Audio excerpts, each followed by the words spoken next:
Texas. Yeah, it's wintertime, all 2 days of it. I know it's supposed to be great this afternoon. Tomorrow's supposed to be like in the 70s again. Oh, it's supposed to be better this afternoon? Yeah, this is all supposed to clear up by afternoon. Oh, I thought it was going to be like 32 degrees all day. No, it's supposed to be beautiful. Oh. That's what Jim Spencer on KXAN says anyway. Oh, that is. Well, you know, and he looks at a lot of computer modeling. I don't know whether he actually has any meteorology himself anymore. Anyway. All right, let's kick this off. You ready to go? I'm ready to go. All right, we're here. All right. I'm with Cass Nichols. He's been an auto technician for 24 years, and he's been a customer of mine since day one. And since he and I got to know each other a bit, he's been a good pal too. So he's invited us into the shop today to give us a tour of his Snap-on Epiq XXL toolbox and his Snap-on roll-around cart. All right, so I'll give you all the first run here. All right, we're gonna start. This is my XXL box. I did buy it used, I didn't buy it new. It's just because I'm cheap more than anything else. So we'll start with the top, stainless steel top. I didn't, like I said, this all came like this, came with the soundbar, everything. The only thing I added were the chargers, the iPad, my phone, and all the rest of the goodies up there. I don't use my top as a workspace. I'll show you why in a second. And if you don't like blow mold cases, you're not gonna like me at all. So I'll go ahead and we'll open up the first drawer. And what I'll do is I'll kind of say this first is, this is kind of like my secondary setup here. If you look behind me, you'll see my my roll cart. That's what I work out of every day. I try to use my big box as my supplemental box. So we'll start over here. We'll start in the back. You know, I got a 3/4 inch Napa ratchet that I got from my dad. My dad worked construction for like, I don't know, 45 years or 50 years, and so this is one of the ratchets. I don't ever use it, but it's something cool. So there you go, Dad. And then underneath that, I have the first of probably like 15 torque wrenches. And this is a rolling torque wrench, but this does foot pounds. It doesn't do inch pounds, so it's not really good for anything. So, but I did buy it from the Snap-on guy, and the best part about this whole thing was this was on sale. Normally it's like $370 or $50 or something like that. I think I got this for like $120. So, you know, like, you can't pass on that kind of deal. And then, it's kind of cold in here. Yep. And then I have the big Snap-on breaker bar. I only use this for two things. Whenever I'm doing pinion bearings on Dodges, you have to have some extra leverage. So that's a good one to have. Then we have the gear wrench 120 XP long reach ratchets.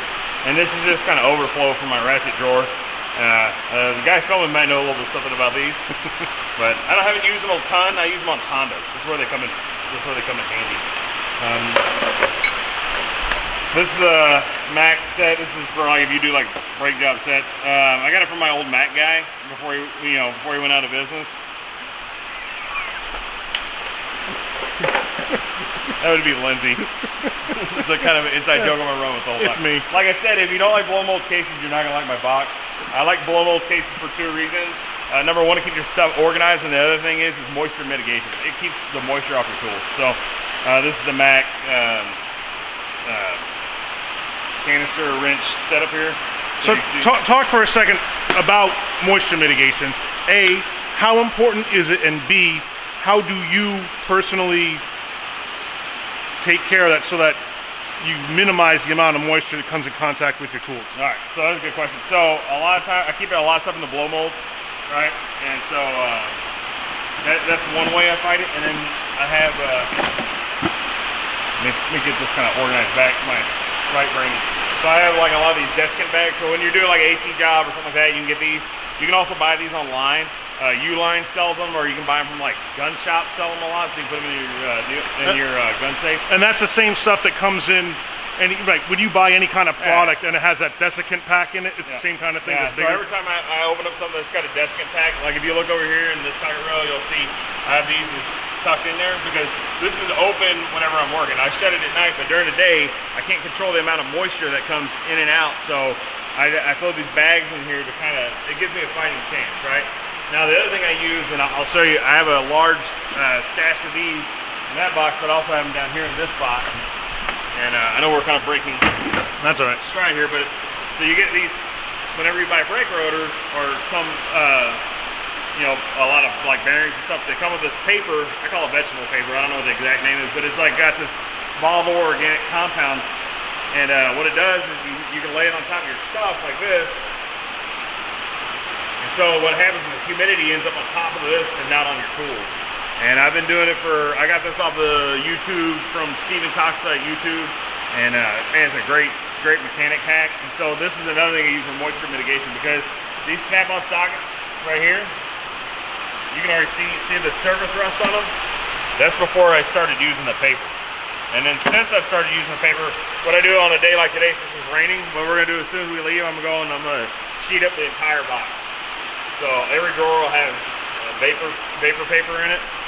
And then I'll come in tomorrow and I'll come take it out and I'll lay all the paper out and let it dry out. But the good thing is all the moisture is gonna be contained on the paper and not on my tools. So that's from what I've seen. So, and this stuff right here, you can buy this from Uline as well. I don't think it's real expensive, but I just get it for free because we buy like real high dollar brake rotors. And so whenever you buy high dollar brake rotors or, you know, bearings or gears from the dealership, they always come in paper like this. And so I'm like, oh, score, you know. So I just take it as better. All right. So we'll continue on right here on the top. This is a snap-on bit set right here. I don't use it a ton, but whenever you're working on small dash stuff, you go with these little bits right here, work like a champ. And then I've got a dryer, or I've got like a little ratchet that these fit into, or a couple of them, different ones. So that's a good one. This set right here, this is a gear wrench, 8-piece SA and metric stud removal kit. This is actually, I like this better than the, I think it's the OTC brand, or I gotta go look, maybe it's AST brand. Actually, I prefer this one over that one. It just seems like I get a better bite whenever I'm taking it, and it doesn't bar the stud is bad, because if you're taking studs out for a water pump or whatever, or you're working on something and you have to reuse the stud, you don't want to go and have to chase the stud with a thread chaser afterwards to go clean it up where you marred it with the stud remover. Are those other ones that you don't like the same design? They're similar. I think I think the difference in the gear wrench one, here I'll show you. I put it away too soon. So if you look in here, you can see they have like this little round. The other one they use like, they look like little teeth that grab it. So I think it's just a better design. Those have more like a roller bearing type design. Yeah, and it seems to work pretty well. So okay, I like it, like I said, but I don't use this every day. I try to use my box as my supplemental box to my roll cart. So the reason I do that is just, you want to be as efficient as possible because you're working on flat rate, and we'll cover this probably later, I guess, in a conversation. But these are oil filter wrenches, and you can tell I've never used them before. I bought them off the Snap-on truck. He was having like a clearance sale, so I think I paid like $4 for both of them. So you can't beat that. This is a impact driver, and then it's got all your regular impact driver stuff in there. I've had this guy for 24 years, so, but this is why I keep them in the box, so they stay somewhat newish looking. And then these are Matco Crow Speed. I'm not going to open it up. Everybody knows it. It's like an 8 to 19 set. There's nothing important there. This is a new pickup. These are the Sunix low profile sockets. So, how do I get them loose? Well, I just got these, I haven't really used them a lot, but you can use a ratcheting wrench right here, or you can use a regular 3/8 drive socket, but it helps. I did use them, I guess, the day before I took off for Christmas, and I used them on a Honda, and they worked out great, so I was happy with that. What was the application you had on the Honda for those? I was doing the serpentine belt, so it's just, I was there, but whenever you do like motor mounts or anything like that, these are going to come in handy because you can use that little extra gap there. So these are Craftsman 12-point metric sockets. I've had those. Those are probably from my first set of tools. The next one, these are all Snap-on 3/8 drive chrome. These are all 6-point, and we have the deep, the medium depth, and then the shallows.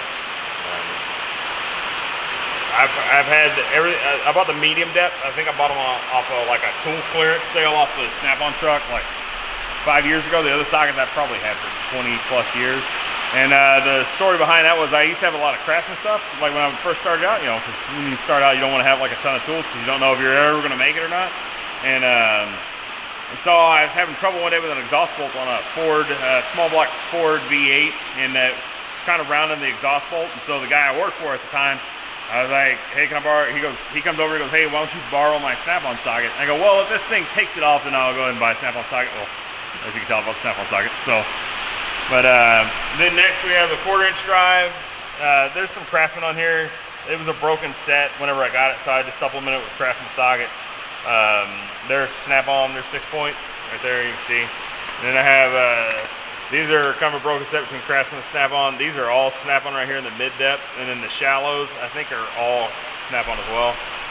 And then the next drawer over, these are all 12-point sockets, and you can see they don't fit on my little socket holder, but like I said, I don't use them as much. And you're like, why do you have 12-point 1/4-inch drive sockets? Because you never know when you're going to need them. I look at tools as like whenever you work on cars, you're like your own little independent, franchise, and so you need to be able to work on everything. And I don't just work on cars here at this shop. I have another shop I work at, and I also have a home garage that I work out of. So there shouldn't be any excuse for not having tools. So, how do you address the issue that especially younger techs have when money's tight and they're not yet at their full earning potential? What advice would you have for them for balancing the need for tools, even the ones that they may not know they need yet, with the cost of buying them? And well, that's a good question. I would say there's a lot of viable options out there for less expensive tools. I mean, like you can go and get, like you don't have to buy a snap-on.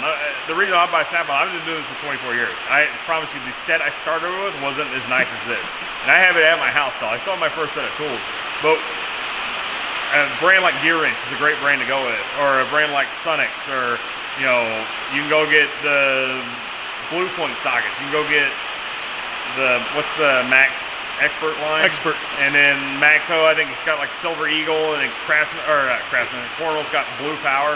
So you can go and get all those. But I have a story about Cornwell I'll tell you about later. But if you're starting out, you don't need to go and have all snap-on sockets. You can go and get Harbor Freight sockets. But understand that eventually you're going to have to step up from that if you want to go, and it's just one of those things. You're not going to be able to go and work with Harbor Freight tools for 25 years. I mean, you can, but where we're at right now, we're almost an hour and a half from a Harbor Freight. So for me to go to Harbor Freight and back, it's almost 3 hours, right? And then that's not worth my time. I can make about 3 times that amount of money, or I can make 3 hours worth of labor for the price of some cheapo sockets. So, but when you're starting out, you have to do what you have to do. So I hope that answers the question. But back over here, we have our Gear Wrench 1/4-inch drive sockets. I got these as a promo. It was a pretty good deal. And then we have like some adapters, 3/4 to 1/2 inch, 3/8 to 1/2 inch, a 1/2 inch wobble. If anybody can tell me what that's used for, Lindsay will give you a shout out on the old YouTubes. It's a 18mm mid-depth Matco socket. I think Lindsay actually had a warranty for me because I don't have a Matco dealer. But if you know what that's for, you're my age. And then we have these are actually Blue Point, but I think Lyle may make these, and those are the tap sockets. They hold your taps and your thread chasers and stuff like that. These are the Mac RBRTs. I don't use them a ton, but they do come in handy. They do work. I wish I had a video I could show you on them. They're pretty useful. These are snap-on 12-point 3/8 drive universals. These are good for like driveline sockets and whatnot. I bought these new along with these. These 2 sockets back here I bought used off of, like, basically it was like somebody that did like flea markets. They used to come by the old shop I worked at, and they had a lot of like snap-on tools, and so they would bring these tools by and we'd get first dibs at them. So it was a legit deal. And then I have this is for taking off like crankshaft bolts on on Asian cars. I guess it works. The 2 times I've thought to use it, I was using it on jobs that I already had the timing belt replaced. So it's kind of like, was it right? Was it not? I don't know. So we'll kind of go here in the middle of the drawer. These are both snap-on 1/2 inch metric 6-point sockets. They're not 12-point, and they were on promo. That's why I got them. The one thing I wish I'd done is I wish I'd kept the plastic covers like I have on these right here, just to keep moisture off of them. They're chrome, so they're not going to rust unless you go and you mar them up somehow.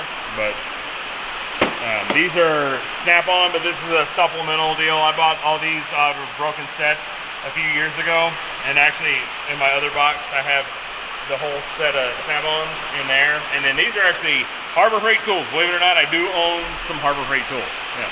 And I've had these guys for like 24 years. And they never broke, but they were like $12 or $20. I don't know. They were under 20 bucks. I know that for a fact. So, they were all right.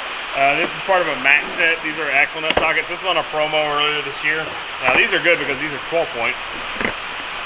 And when you work on, man, like, I don't know why Chrysler has to be different from everybody else, but when you work on Chrysler, a lot of times they have 12-point sockets, and and these are a little bit thin wall. If you look at them, they're not real thick.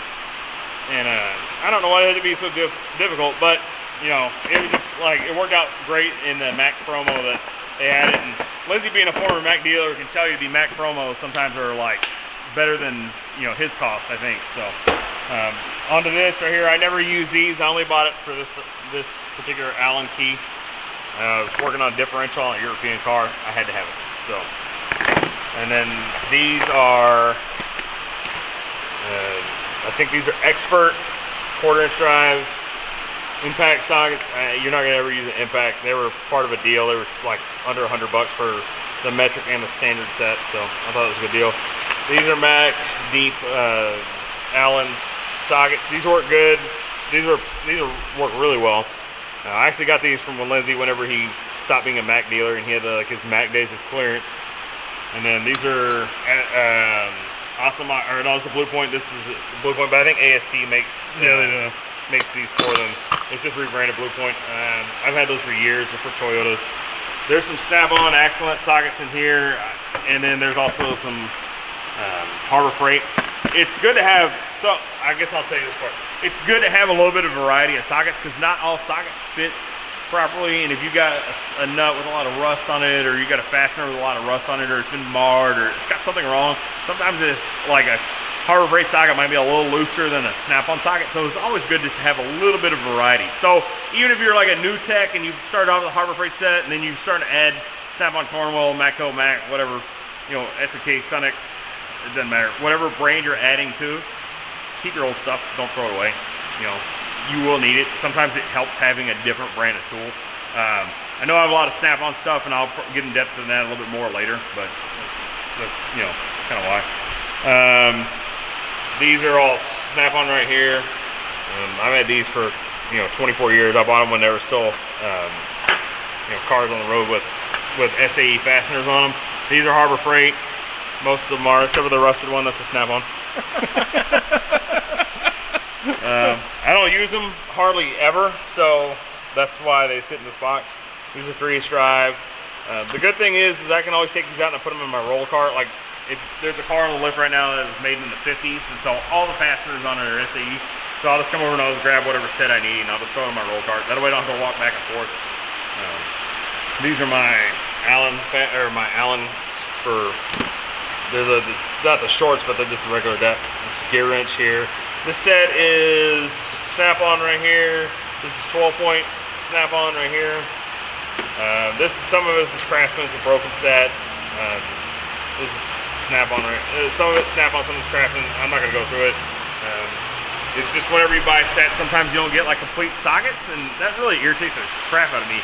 If you have this setup here, then it should come with all the sockets, but it doesn't. So that's fine. But if we go over here, this is like Craftsman snap-on and Blackhawk. And Blackhawk, I don't know who makes Blackhawk. It's a proto brand now, but it's pretty good. If you can hear, it sounds like the reindeer are landing on top of the shop continuously. Yeah.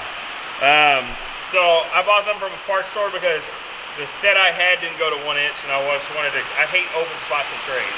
So it's just an OCD thing. So this is an oil filter socket right here. This is another oil filter sensor socket.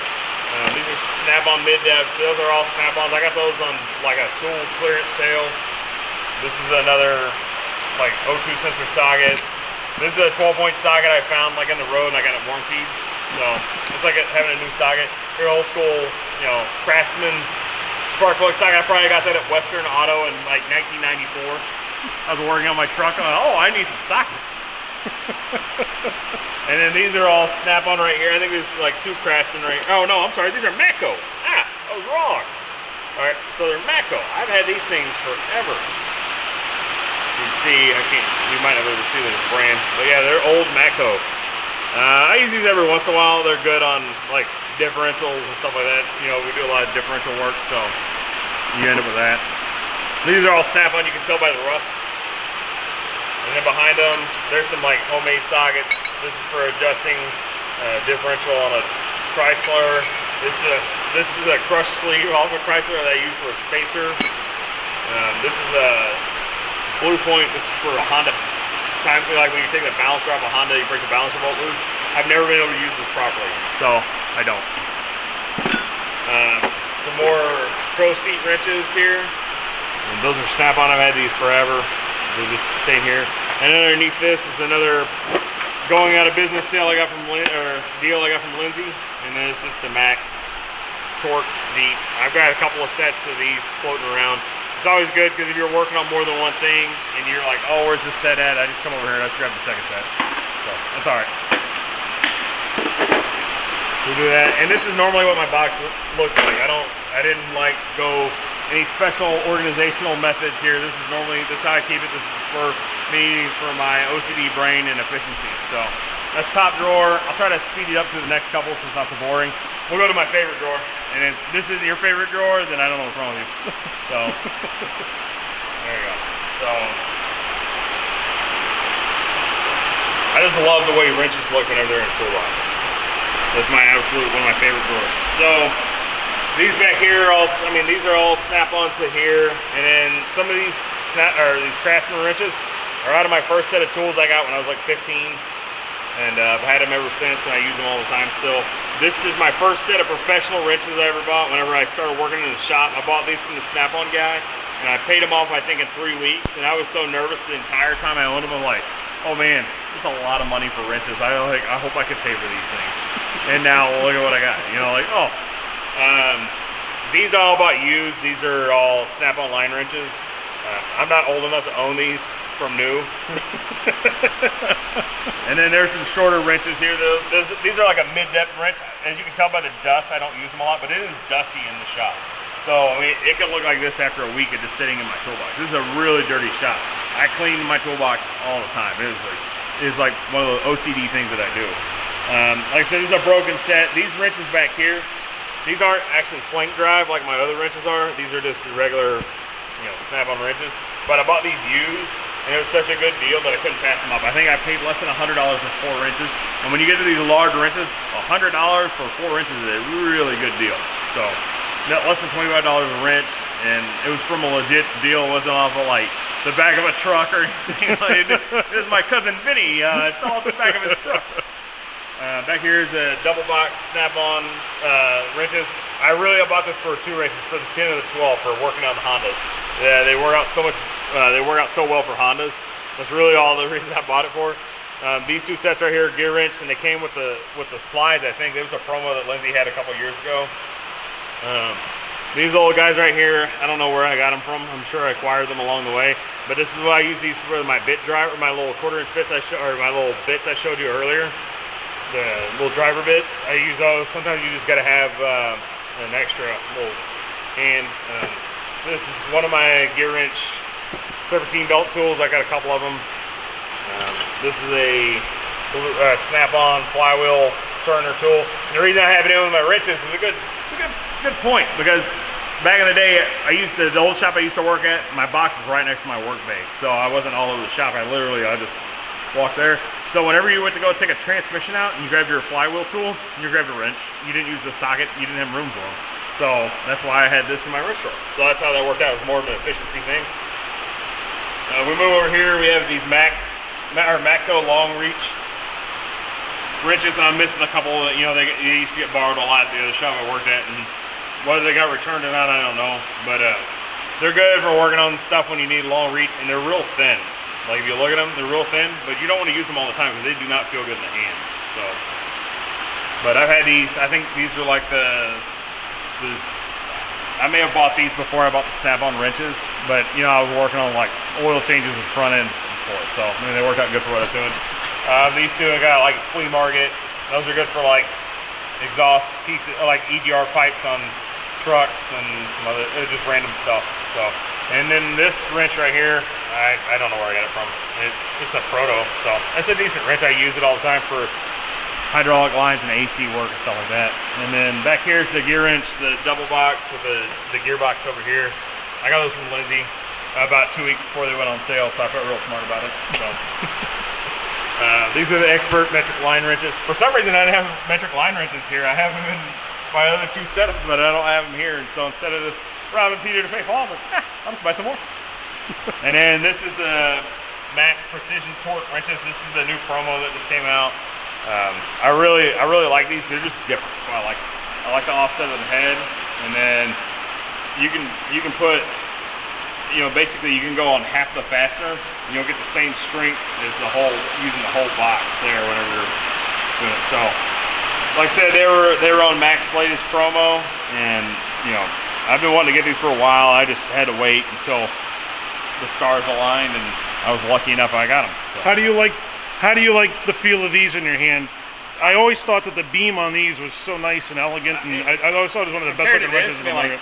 Compared to this, I mean, like, I can use this. This hurts my hands. Like, when I'm really, like, torquing on it, it hurts my hands. This guy hurts? Yeah. Because look at the... feels pretty good, but you can see the difference. So. Yeah. And I think I made a YouTube video or Instagram video on these wrenches. So, like I said, I knew these were coming down the pipeline, but I wasn't going to pay what they're normally like $700. I think I got them for $400. So, and I paid for them in advance, or I paid for them outright. I mean, like, I don't make payments. You know, like Lindsay, like if I do make payments, it's usually over just a couple of weeks.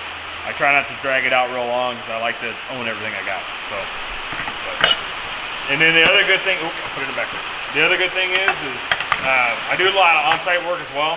So this is a good wrench set just to grab and go. And, you know, like going and taking my snap-on wrenches is nice, but I have to go and take them, and then I take them out of the set, and you know, like I like to look at stuff and know like it's back where it needs to be. I always thought that the holders for these are particularly smart design because A, you can open them up and it displays the sizes, so it's easy to read, and B, you can just pick up that whole set and go, and if you want to open it up and lay it out in the box, you just open it up that way.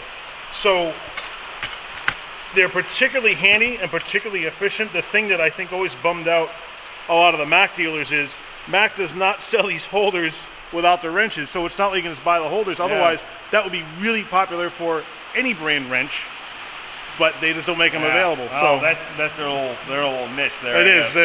If you want them, you got to get the wrenches. So that's my wrench. That's one of my wrench drawers. I've got more. we'll get into that when we go into the right box and into my roll cart. This is my ratchet drawer extensions, ratchets. These are pretty cool. These are IV torque wrenches here. So this one does for Newton meters. It's Nico. It's not the greatest brand in the world, and you can see it's off just a little bit, but you know I can always bend it to work. They're fairly accurate. So. Do you still use those much? Oh yeah, I use them all the time. So whenever you're setting up a rear end or you're doing, you know, like when you need Newton meters, that's a good Newton meter. I also have another ratchet I'll show y'all here in a second. And then I'll talk about why I did what I did, why I set it up the way I did. But I use these a lot because sometimes you just need just the IV torque wrench. You don't need a electric torque wrench or whatever. And then there's my 1/4 inch variety. So whenever I do rolling torque, I always use this on anything I do preload with bearings. I always use this for rolling torque. And then I have like, you know, 9 different setups of sockets. So it works out. All right, and then these are the Mac sidewinders here. These are pretty awesome. Lindsay and I have talked about these in the past, and Lindsay's always trying to find like, where can I get these from? And like Mac like imports these things from France, I think is what he said. So. Yeah, Mac owns a company that manufactures these in France.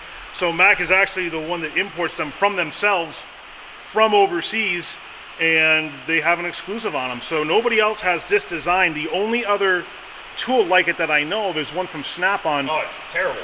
The Snap-on one? It's awful. It's not built to nearly the same standard. I think it's Blue Point. I don't think it's that good. I mean, like like you can't put any leverage on the Blue Point Snap-on, whatever that particular version is. I've used it once before, and you're like, oh, this thing's gonna come apart and cut my hands open. And so, but these are pretty good. You can apply a lot of torque to this one, but there's a bit of torque loss in them. But when you're working on like under dash stuff, this guy right here is like money. because you can go and connect a ratchet to it and go and stick it up and just suck bolts down, and you don't have to go and stick a ratchet in. This thing is absolute money. So even if you were to use it without your impact, use it with a hand ratchet? Well, no, I use it with my electric ratchet. With the electric ratchet? But, I mean, you could use it with a hand ratchet, but I mean, like... And they're impact grade too, so you can use your guns on them too, yeah. right? So, and then the 3/8 one to use every once in a while. This is the Mac wobble extension set here. I got it because it's on promo. I'm a sucker for a deal. So, I've never used them. As you can tell, they're brand new. I have more extensions like that. The snap-ons are the same way. I've never used them. They're brand new. I've had this set for 20 plus years.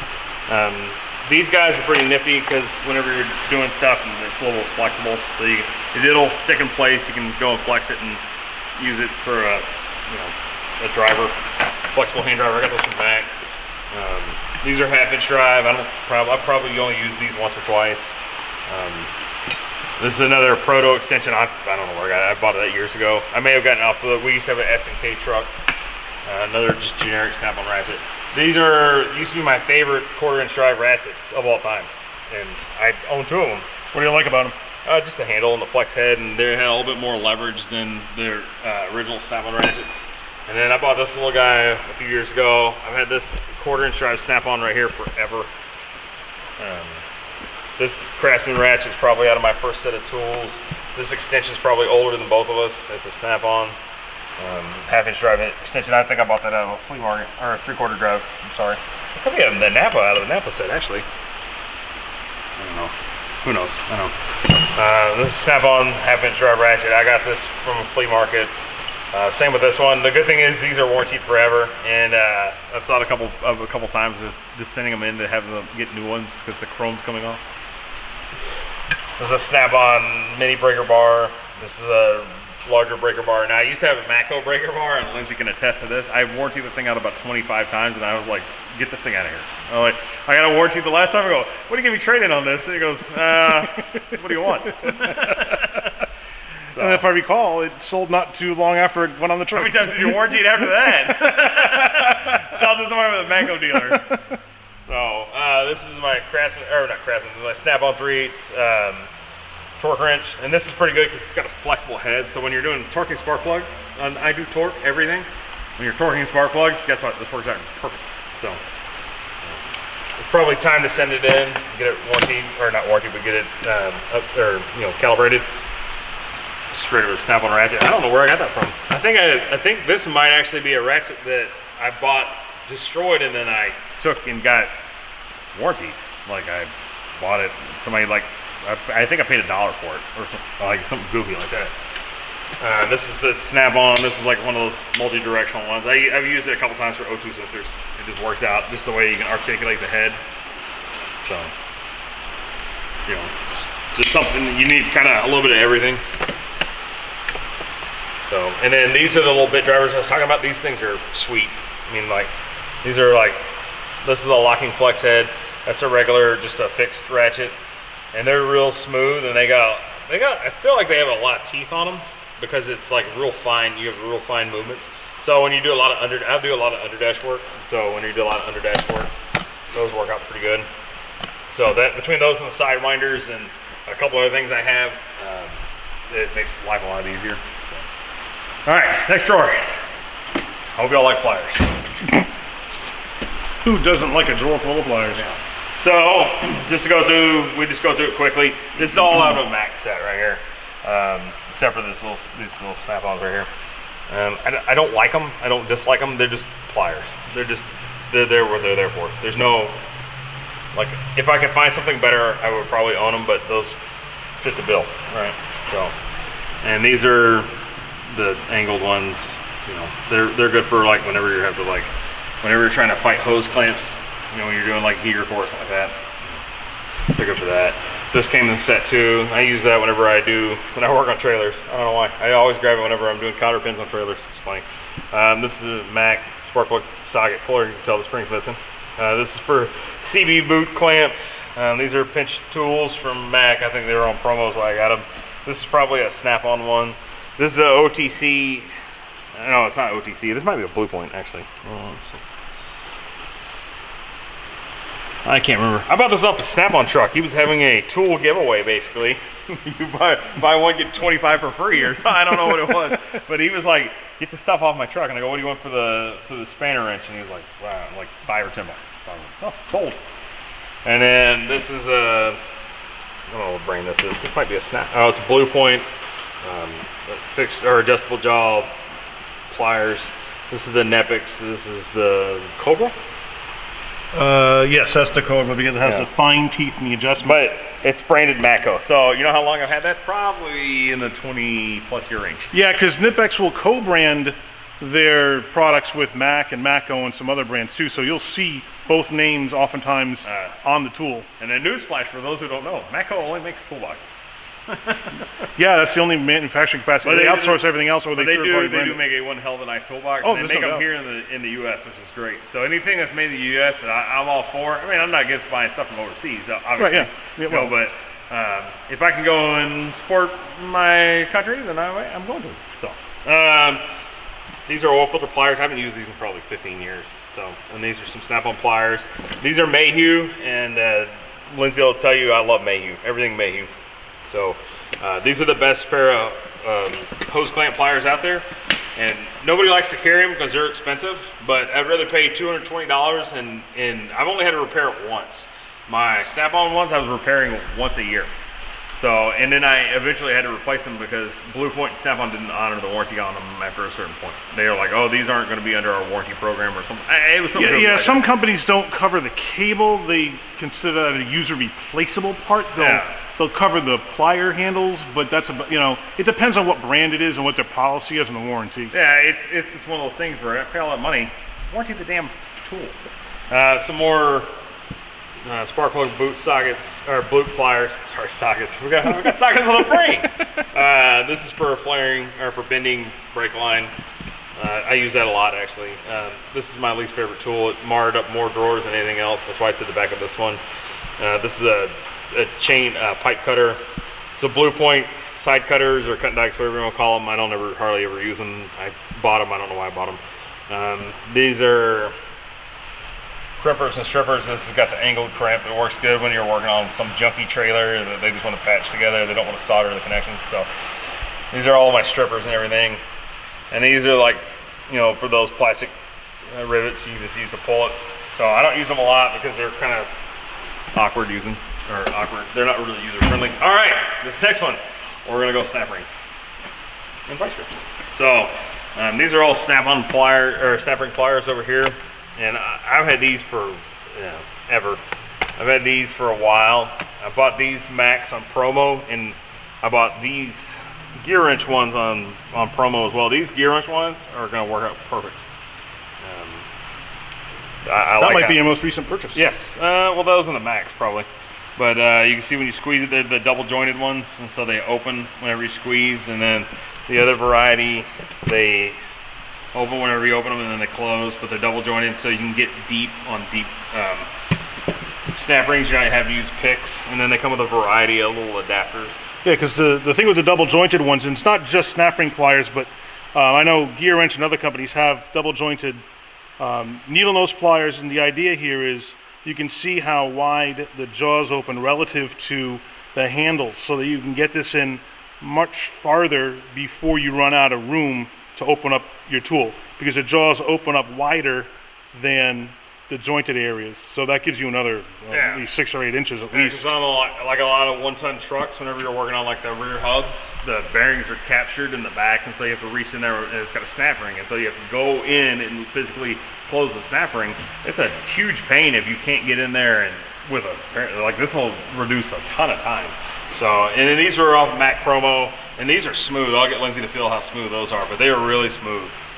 Wow, those are, and they're spring loaded too. Yeah, they're just, like those are really smooth. So that's why I got those. I got the straight and the 90-degree ones. These are old Blue Point ones. I've probably had those since the dawn of time. These are the Milwaukee vice grip style locking pliers. I got these because I saw Lindsay having a plier fight on his truck with them. These are the Mac. These are for working on rear brakes. So whenever you work on drum brakes, you need those sometimes to split the clips and take them off. And then, that's snap ring pliers and nailing in this drawer. So the number one thing I hate about this toolbox is these drawers.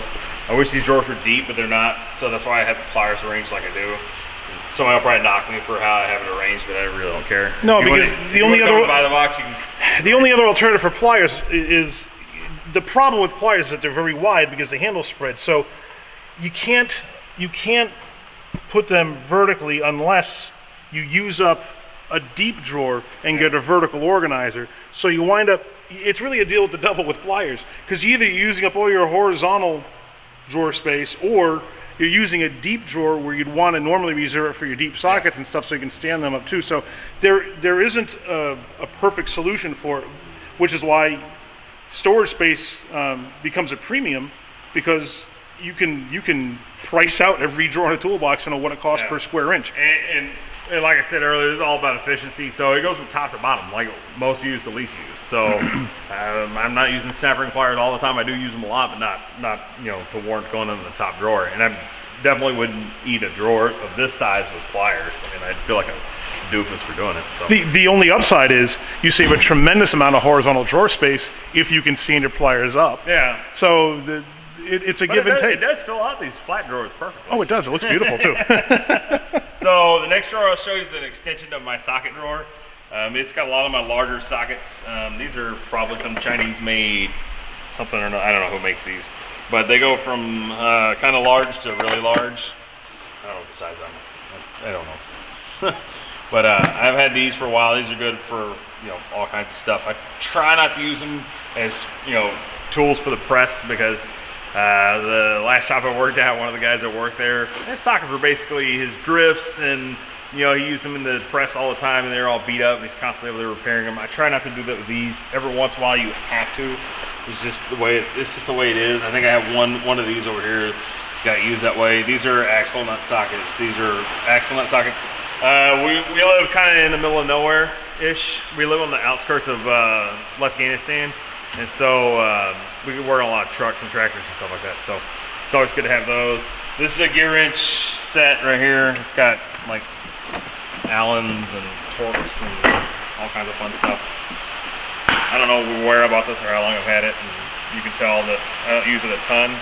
But whenever I'm working on something, so this is why I like having a clean top, so I can set my blow molds out, and then I can work out of my blow mold cases. And then at the end of the day, when I come back and I'm missing a tool, I walk out and I go, oh look, I'm missing a tool. Oh, there it is. Can you take a second and talk about the economics of different brands? For example, this is the gear wrench master Torques and hex socket set. You said this is an older version of the set. So I don't know how many pieces the older version have. The current one has like 87 pieces.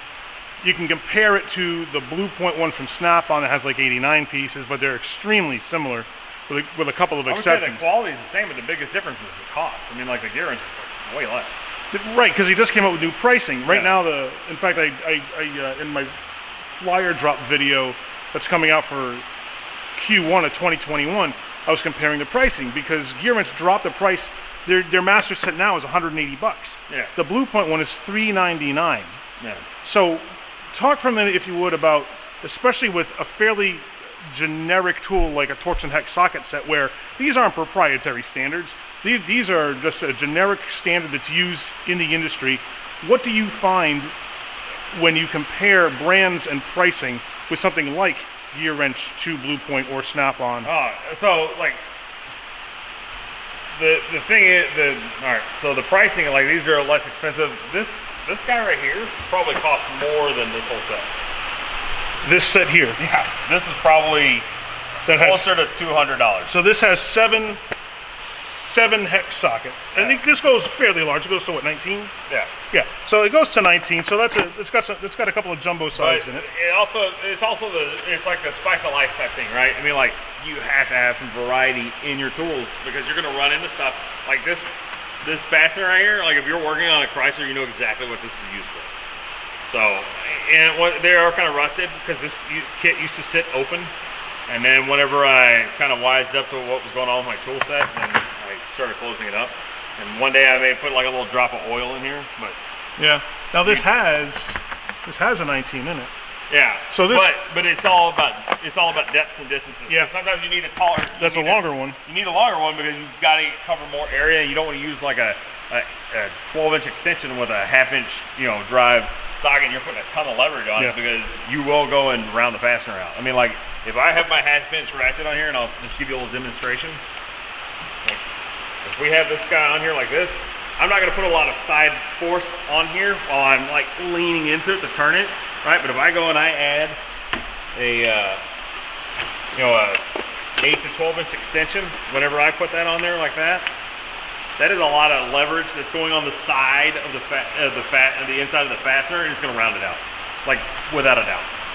So you've got to be, that's why you have to have some different lengths, because if I just need to clear the side of a transmission or something like that, and I'm using that socket, it makes more sense to go and just get the taller one than it does. I mean, that's why you have multiple tools. Like some guys are like, oh, I got this set, I don't use anything else. Well, cool, but I don't. So that's how I do my stuff. So I can't go and justify damaging fasteners or products for that. And then just kind of give you another price comparison.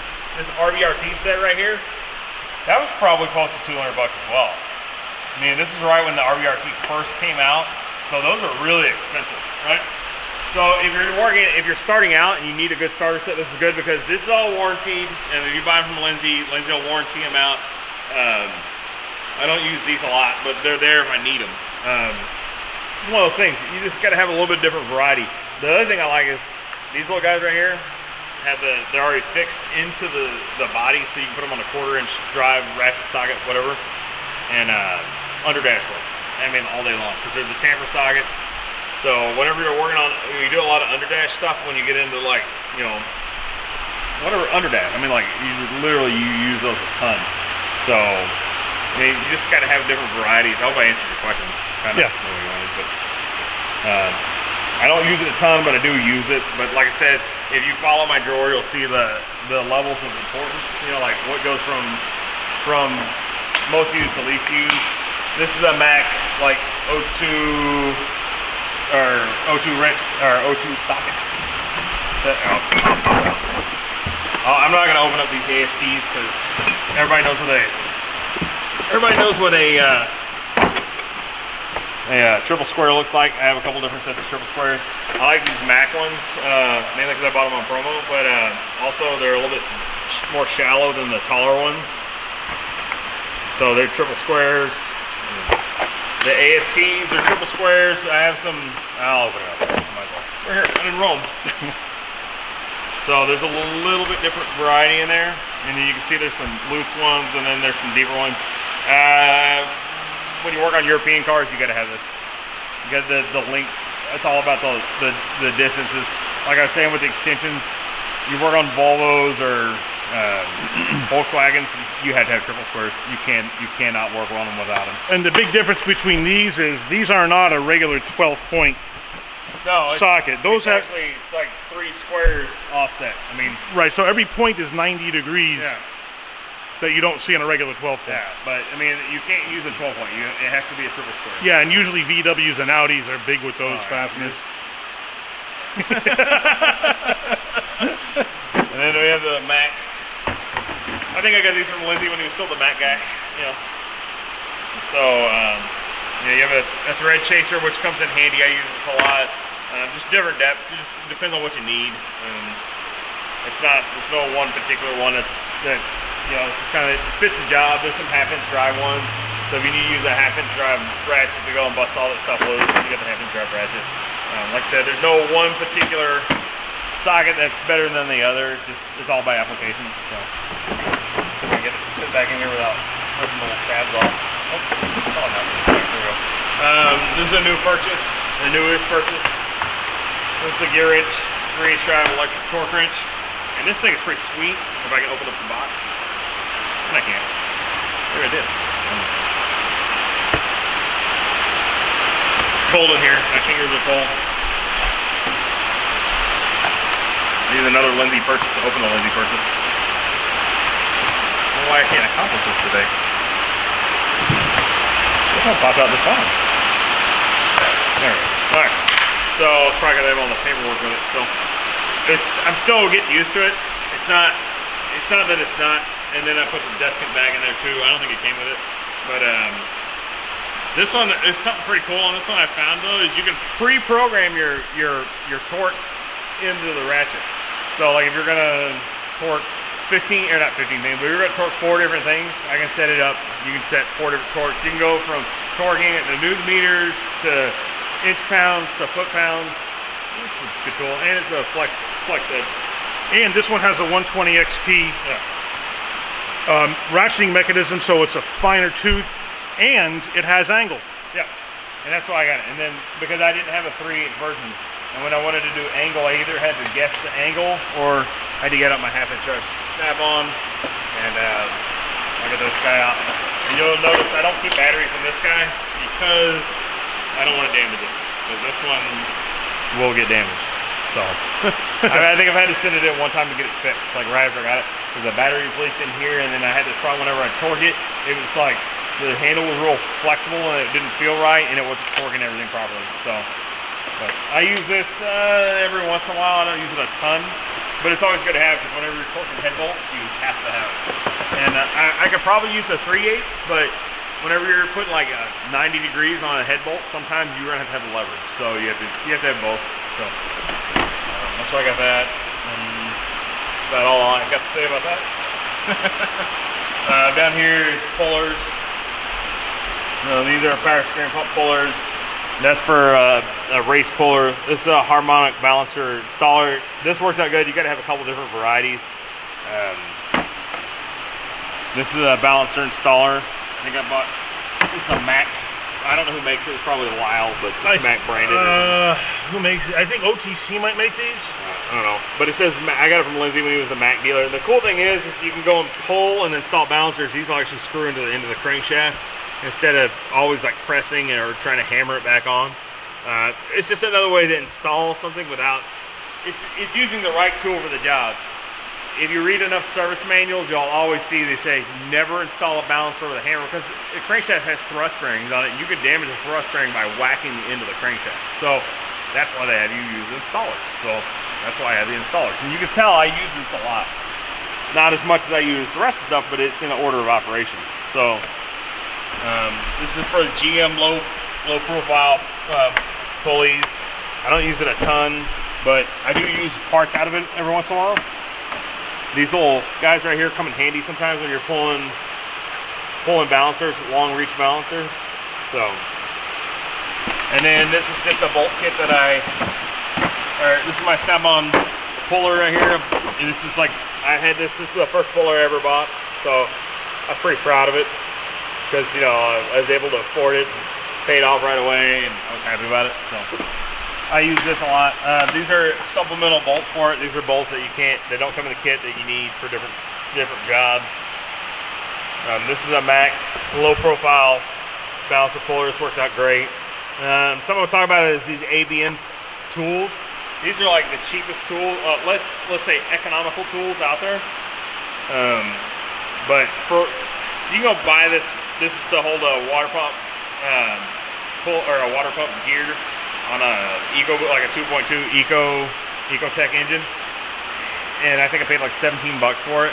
You can go buy like a $400 one. I've used it twice, so the $17 one works perfectly, and it comes with like little holding bolts, and it's there. The only thing that sucked is the box fell apart day one, but you know, normally if you don't use it, it takes about 6 hours to do the job. When you use it, it takes about 2 hours to do the job. So for the $17 cost, you're not putting any leverage on it. All it's doing is holding a pulley, basically a chain-driven pulley in place. So works out good. Here's another one. This is a long-reach harmonic balancer installer. And believe it or not, I have used this a bunch, and it works great. So when you're installing balancers on LS motors, right here, like I said, do not use a hammer to install anything. Use the proper tool for the proper job. This guy right here, like 30 bucks. Something like that. It was cheap. So, and they're made in China, but ABM's they're decent. You know, they're probably some private label brand. They probably just slap their sticker on whatever, but it's good stuff. It seems to work. And then this windshield wiper puller, and I've used it before. I just put it back in the plastic because it lasts longer when you do that. So. And like I said, if you don't like blown little cases, you're not gonna like my toolbox. So, and then down here is my hub grappler and my ball joint press, and these are both worth their weight in gold. And the reason I don't have these in any other drawers, they things weigh a ton. So this is the snap-on ball joint press, and this is well used. I use this a lot, so I just try to keep it as clean as I can. But this, I mean, I know OTC came out with a new one that they sell through Matco, and it's really nice, but you know, it's also $1,000. I didn't pay $1,000. I think I paid under $600 for this setup right here. Yeah. And then I just have a bunch of additional pieces that Snap-ons come out with over time that you just add to it, and they work out good. And then over here I have the Tools hub grappler,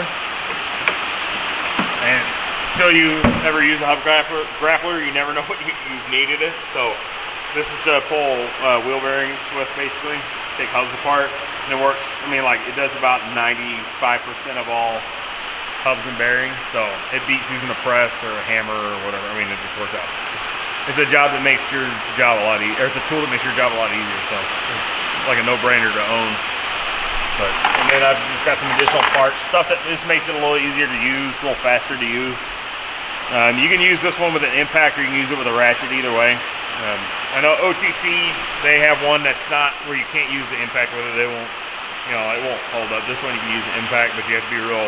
You can't just go like, you know, hammer on it, but you can go and use it, and it'll work fine. So I think I've only had to replace this one time. The only reason I did is a bunch of rust popped up off a bearing I was pulling, and it got up into this bearing and destroyed it, but it wasn't a big deal. So. All right, that's that one. Top drawer over here, this is where I keep my iPad and my keyboard. I keep it in this drawer at night with some extra pocket pry bars. Those things are great. If you've never used that pocket pry bar before, buy them. They're worth it, I promise. You'd be amazed what they'll pry. I try not to store any junk. Like, I don't have a junk drawer in this box. So I'm not paying to store junk, I'm paying to store my tools. Yeah, because we were talking before about the cost of every drawer per square inch. Yeah. And the last thing you want to do is put junk in something that costs you an awful lot of money. Like I said in the previous video, like months ago, I used to work with a guy, and his toolbox was probably 65% junk storage. Like, just trash and extra parts, and I'm like, why? I mean, like, he had got a roll cart like this, put all his tools in it, and thrown all the other crap away, and he'd have been better off. Instead of having this long classic Snap-on toolbox with a hutch, and it was a complete waste of money. Wow. So, next drawer down is some Allen keys. These are RBRT Allen keys, Snap-on. Just a little bit of variety. You never know when you need them. I have some junk ones somewhere else that if you have to cut one to make a tool, I have them somewhere. I don't know where they are.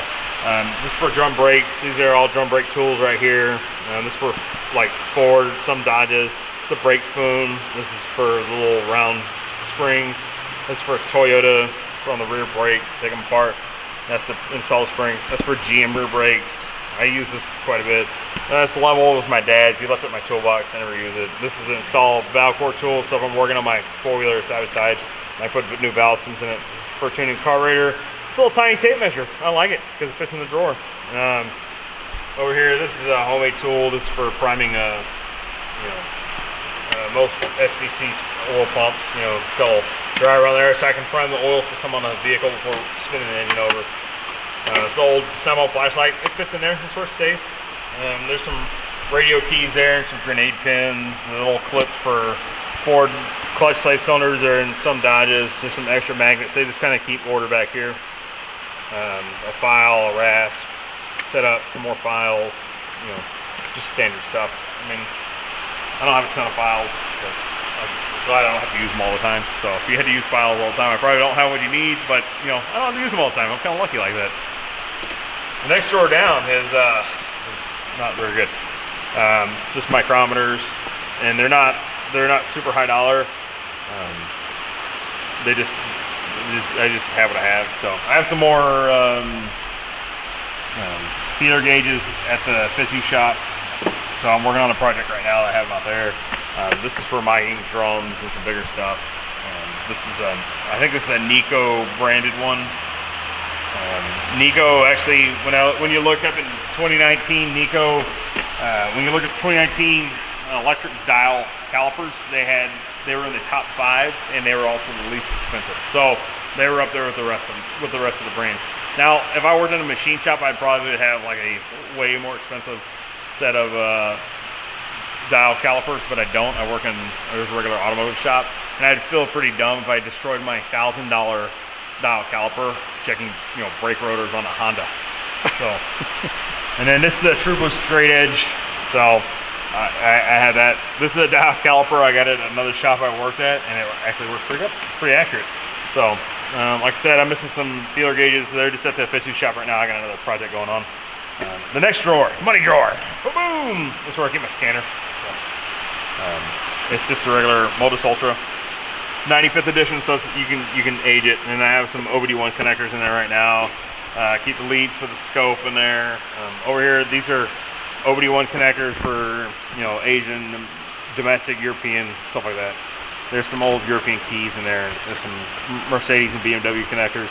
We work on some European stuff, not a ton. There's like 3 European shops in the area, and we have probably the national average as far as, you know, domestic trucks versus SUVs versus Japanese cars versus European cars. We kind of, whatever the national average is, we probably see that amount here at the shop. But like I said, there's like, I think there's 3 other European shops in the area, so they get the majority of the European ones. So, which is fine by me. If the less European stuff I have to work on, the happier I am. So, these are all OBD1 connectors. Do you need these? No. But does it make life a lot better? Yes, I promise you.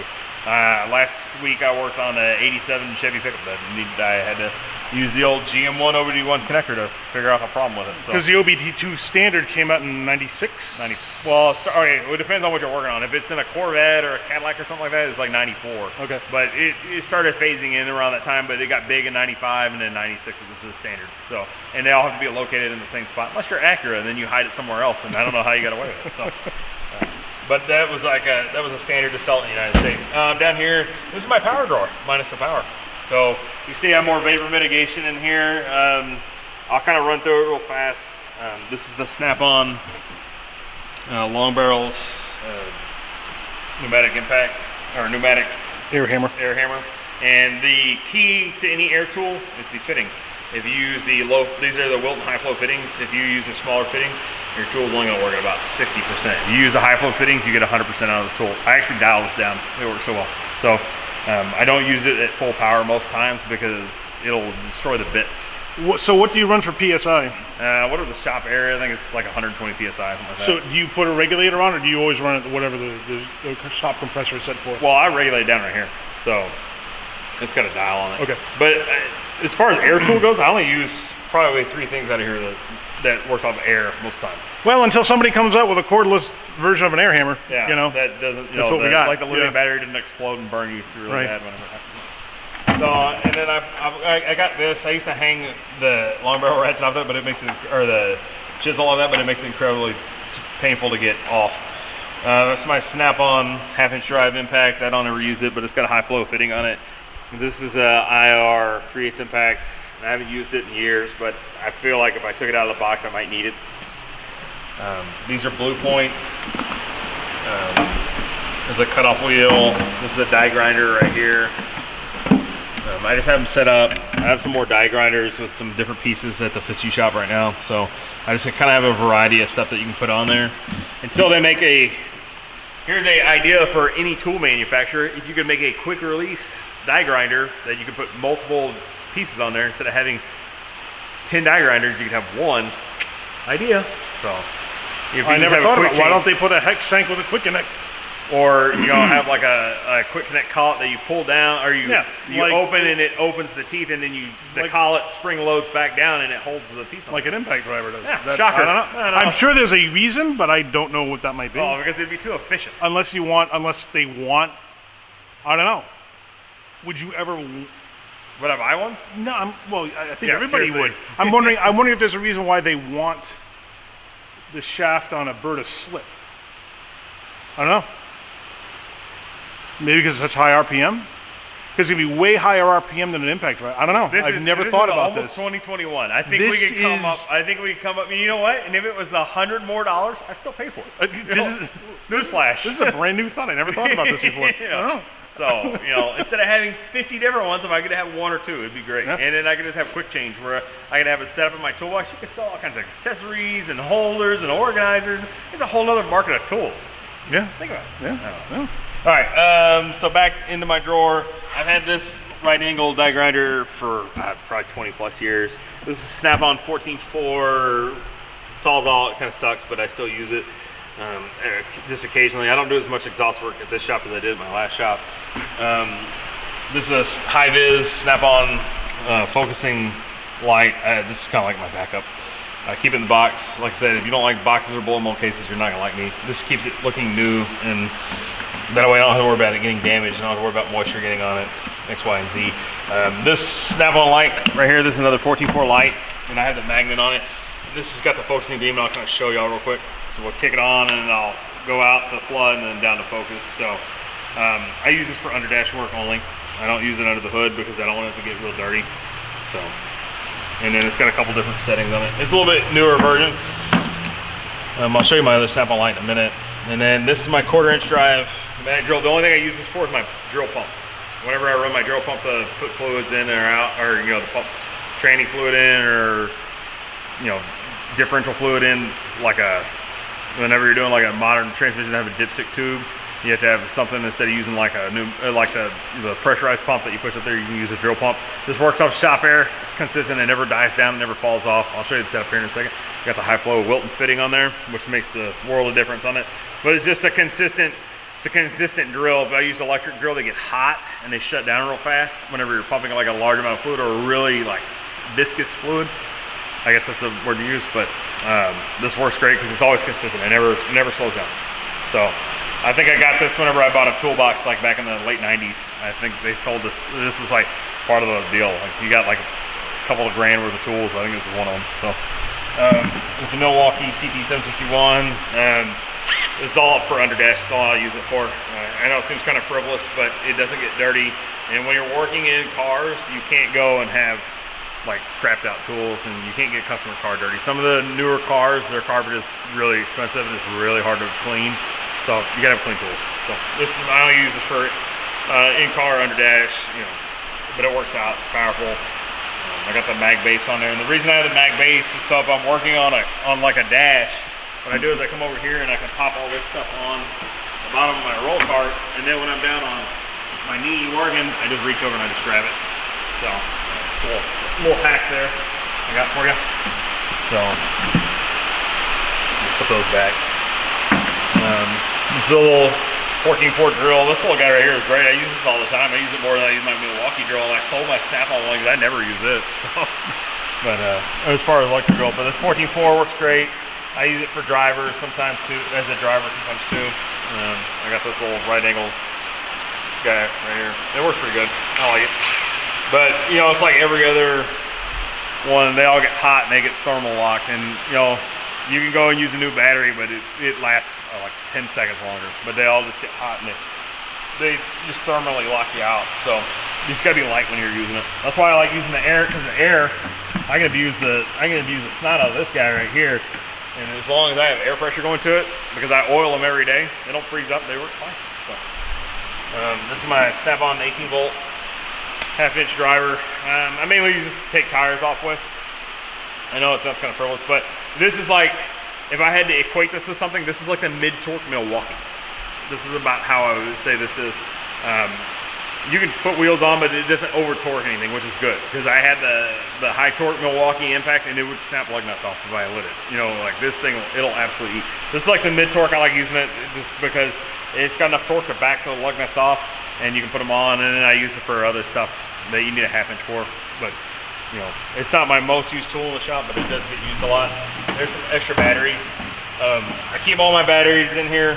I don't have any charging sources in here because I don't like the idea of charging a battery in a contained area, and I don't like charging while I'm not here. So you'll never find batteries on my chargers while I'm not here. I just won't do it. Once they're charged, they come off the charger. So that's just the way I am. These are Milwaukee batteries. This is a 5 amp hour battery. This is a 9 amp hour battery right here. These run my 1/2 inch 3/8 Milwaukee guns. This 1/2 inch gun right here is an absolute animal. I don't use it a lot, but when I do, it's for a reason. So if I have a lug nut that won't come off, or if I have, you know, if I'm setting, if I'm crushing a crush sleeve on a rear differential, this guy's getting used because this guy can absolutely whip ass. So it's awesome. If you want a high torque gun, this is the best electric high torque gun ever made. And this does have a power setting down here, so you can knock it back a little bit. Yeah, so I mean, you can make it just the same as the snap-on or even less. Yeah. I just don't I just like I try to rotate. I don't like using them all the time. Sure. This guy right here, I mean, it will break stuff. If it can't back it up, it will snap it off. So it is really, really powerful. But that's what I like about it. So, but I just like to have a little, just for efficiency, it makes it a little bit more efficient. I'm always gonna grab the snap-on gun that's not looking at itself. Plus, you're gonna minimize your time between failures too, right? And I know that nothing in this drawer is cheap. Nothing's inexpensive. It doesn't matter what brand it is. You're paying a lot of money for really good cordless tools. But when you look at your cost of downtime, your cost of having a broken tool, and the inefficiency that you experience as a result of that, I mean, obviously, it's worth it to have a second half-inch cordless impact. Oh, yeah. It's worth it to have a second. To be honest with you, I've got 3 of them. I mean, well, like I said, I work here. We have another shop, and then I also have a home garage. So I have like 4 sets of tools. But again, that's nothing that a new tech is going to start out with. You build up to that. Yeah, no, there's no way. If I was a new tech, I wouldn't own any electric tools. That's like, but would you be all air if you were new? Oh yeah, absolutely. Yeah. I would, as long as the shop had air, and if the shop didn't have air, I probably wouldn't work there. Because you're going to save a bunch of money on the cost of the tool. Absolutely, and then a lot of times you get into a second-hand impact or ratchet. I would only own pneumatic because the cost is so much cheaper. I mean, that's one of my pet peeves that new techs, I always see them get into. The first thing they get into is a box, electric tools, and a scanner, and it's like 3 things they don't need. Like, if a shop's not providing a decent scanner, go find another shop to work at. And then if a shop doesn't have shop air, go find another shop to work at. And you should never start off with a box this size, unless you're just swimming in cash and you're like some trust fund person. Then why are you working on cars to begin with? So the 9-foot long snap-on. Yeah, you should never start off. Not a starter box. No. I promise you, my first box was a Craftsman box. I still have it. I got it when I was like 17 from my parents, right? Like my dad must have I bought for my Christmas or birthday or something like that. And I still have it. Like my second box was a cornroll box, and it was pretty nice. And I wish I probably kept it and just added on like another box. And what ended up happening is I got a couple of different snap-on boxes. But I had at one point I had 5 toolboxes for my daily stuff, and I'm like, the hell with this? I'm getting 1 box, 1. And so this was a good enough deal between selling all my boxes. I don't think I owed a ton of money on this. I think it was a couple grand afterwards. After I sold all my other toolboxes, I was like, make it happen, So this is my power drawer. Like I said, it's kind of it's a kind of a knock on a power drawer, but it's efficient because I can just pull the drawer open, and then I always grab this for lug nuts. Always. So. I like the Milwaukee. The Milwaukee works perfect. I don't have any complaints by it. It's just not my go-to for that. But and then on a car, I only use that on the car lug nuts. I use a different. But I torque everything. Like when I say torque everything, it's like everything, torque everything. So you don't want something high torque whenever you're putting it back on because you won't get the torque set right. So I have a process. So, all right, let's move to the second box.